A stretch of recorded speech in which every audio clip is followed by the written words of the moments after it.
అయితే ఇప్పుడు సడన్గా ఇదేదో బఫర్ జోన్లో వాళ్ళని ఇల్లు తీసేస్తాము, మీ కూలగొట్టేస్తాం, రాత్రికి రాత్రి కూలగొట్టేస్తాం అనే మాటలు వింటుంటే, ఈ వీడియోలు చూస్తుంటే మాకు తోచట్లేదు సార్.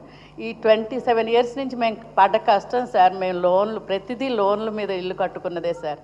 మేము అంత ఆనెస్టీగా నిజాయితీగా మేమున్నప్పుడు మాకెందుకు సార్ ఈ బాధలు? ఇప్పుడు ఉన్నట్టుండి ఈ రాత్రి ఇల్లు తీసేస్తామంటే మీరు వెళ్ళిపోండి అంటే మేము ఏం కావాలి సార్? నిన్నటి వరకు సార్ మేము ఈ లోన్స్ కట్టుకోవడంతోనే మా జీవితం వెళ్ళిపోయిందండి. ఇప్పుడు 2 years 3 years అయింది సార్ మా వారు రిటైర్ అయ్యి. ఈ మధ్య కొద్ది హ్యాపీగా ఉంటున్నాం. ఈ హ్యాపీనెస్ని ఒక్కసారి తీసేశారండి మా జీవితాల్లోంచి. ఇప్పుడు ఏం చేయాలో అర్థం కావట్లేదు. రోడ్డు మీద పడేస్తే మేమేం కావాలండి? మమ్మల్ని అనాథల్ని చేస్తే మేమేం కావాలి మేడం? అది తోచట్లేదు మేడం. బాధపడద్దు, we're all with you, don't worry. మిమ్మల్ని ఎట్లా కానిస్తాం, బాధపడద్దమ్మా. తోచట్లేదు. మీ సహకారం కావాలి మేడం సార్, మీ సహకారం కావాలి. మీరు మూసీ సుందరీకరణ చేయండి సార్, దానికి మేమందరం కోఆపరేట్ చేస్తాం. కానీ మా ఇళ్ళు పడగొట్టేసి మమ్మల్ని అనాథల్ని చేసి ఇన్ని ఏళ్ల బట్టి మేము ఉంటున్నది మీరు ఇచ్చేసి మమ్మల్ని రోడ్డును పడేసి మీరు ఏం సుందరీకరణ చేస్తారండి? ఏం చేస్తారండి? మాకు మూసీ సుందరీకరణ చేయండి, అటు ఇటు రిటర్నింగ్ వాల్స్ కట్టండి, నీళ్లు డీప్నెస్ పెంచండి, మూసీది పెంచి అప్పుడు మేమందరం మీకే ఉంటాం, మీతోనే ఉంటామండి. అది సార్, ఇది మా ఆవేదన. ఎవరన్నా ఒక్కరు నిలబడి దగ్గర పోయి మాట్లాడండి. Somebody hold the mic. కూర్చో.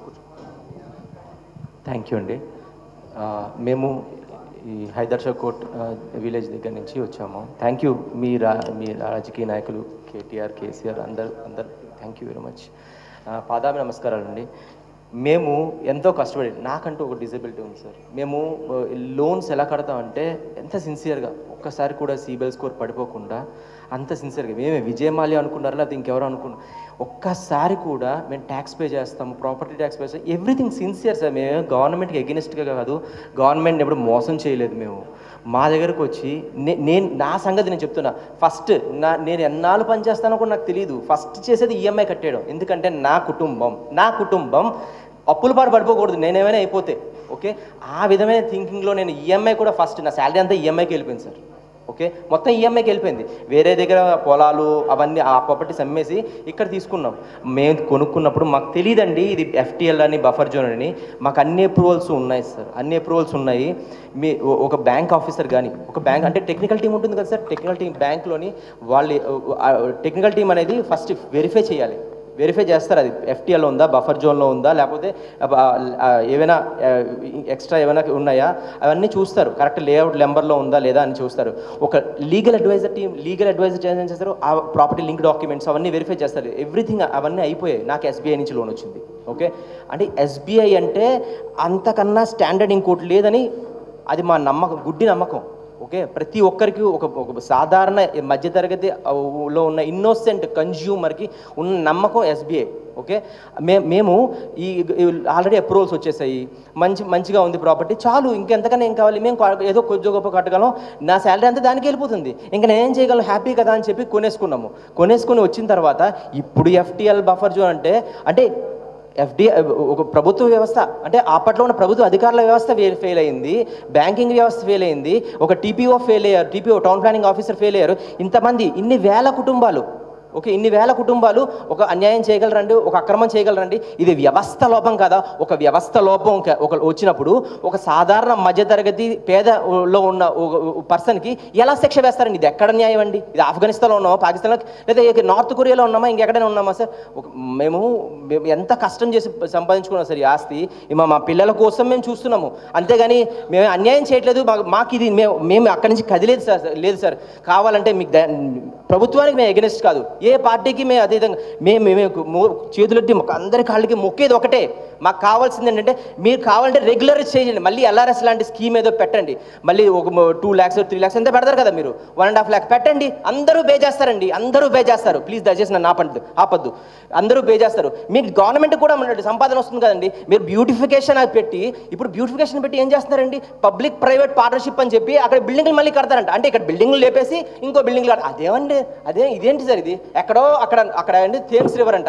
ఆ థేమ్స్ రివర్ ఎలా ఉంటుంది, అక్కడ ఎంతమంది జనాభా, ఇక్కడ ఎంతమంది జనాభా, ఒక హైదరాబాద్లో ఇన్ని వేల మంది కోట్ల మంది ఉన్నారు జనాభా, ఇంకా పెరుగుతూనే ఉంటారు. ఆంధ్రప్రదేశ్ డెవలప్ అవ్వలేదు, ఇక్కడ డెవలప్ అవుతుంది. మరి జనాలందరూ నిరుద్యోగులందరూ ఇక్కడికి వచ్చి కొనుక్కోరండి. సాఫ్ట్వేర్ కూడా డెవలప్ అవుతుంది, అది ఎక్స్పాన్షన్ అవుతుంది. ఇంకెక్కడ ఎక్స్పాండ్ అయిపోతారండి, ఇంకా ఎక్స్పాండ్ అవుతుంది. ఉన్నది కోల్డ్ చేసి ముందు పెట్టాలి కదా రూల్స్. ఒక యూజర్ నేమ్ పాస్వర్డ్ ఉన్నప్పుడు రూల్స్ ముందుగానే చెప్తారు వెబ్సైట్లో, అవునా కాదా? అలాంటప్పుడు ముందుగా అది హ్యాక్ అయిందంటే అది వ్యవస్థ లోపం కాదా? దాన్ని కన్జ్యూమర్కి వేస్తారా శిక్ష? ఒక బిల్డర్, ఒకసారి సార్ ప్లీజ్ నన్ను మాట్లాడండి ప్లీజ్.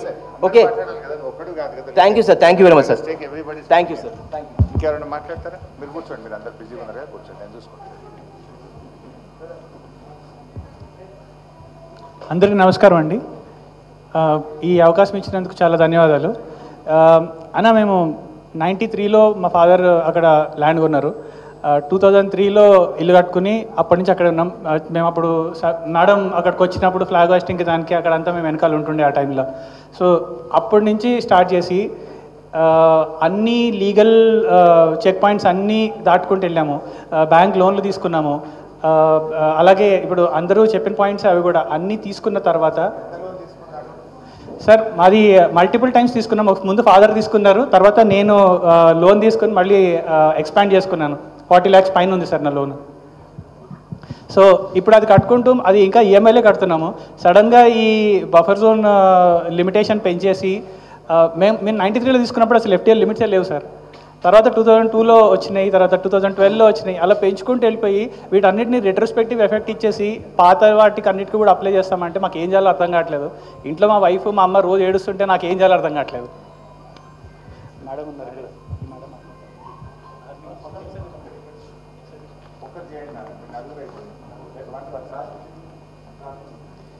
सभी को नमस्कार। मैं आर्मी पर्सन हूँ। मैं आप लोग को तो मालूम है कि आर्मी वाला कैसे जीता है, किस हाल में जिया है। कारगिल लड़ाई लड़के संसद भवन का था, वहाँ पे भी लड़के वो लोग तो कारगिल जेंट्स तो वहाँ रहते, लेकिन लेडीज़ कैसे जीती है छोटे छोटे बच्चे लेके, वो तो मालूम ही है ना। तो उस पूरे ज़िंदगी का कमाई मैं यहाँ घर में लगा दी। वो भी पूरा जांच पड़ताल होने के बाद 3 महीने लग गए थे पूरे पेपर के जांच में। तो मेरा घर अनलीगल कैसे है, लीगल ही है ना। उस टाइम परमिशन नहीं देना, हमारे पास पानी बिल है, बिजली बिल है, टैक्स है, हाउस लोन है, सब मैं दे रही हूँ। यहाँ पूरी ज़िंदगी का कमाई दे के छोटे छोटे बच्चे को लेके मैं यहाँ शिफ्ट हो गई। सुनी कि हैदराबाद बहुत अच्छा है, इसलिए मैं यहाँ आई कि हमारे बच्चे का भविष्य अच्छा बनेगा पढ़ के। और हमारी पोस्टिंग यहाँ आई, तभी हमारा ये हैदराबाद नसीब में आया।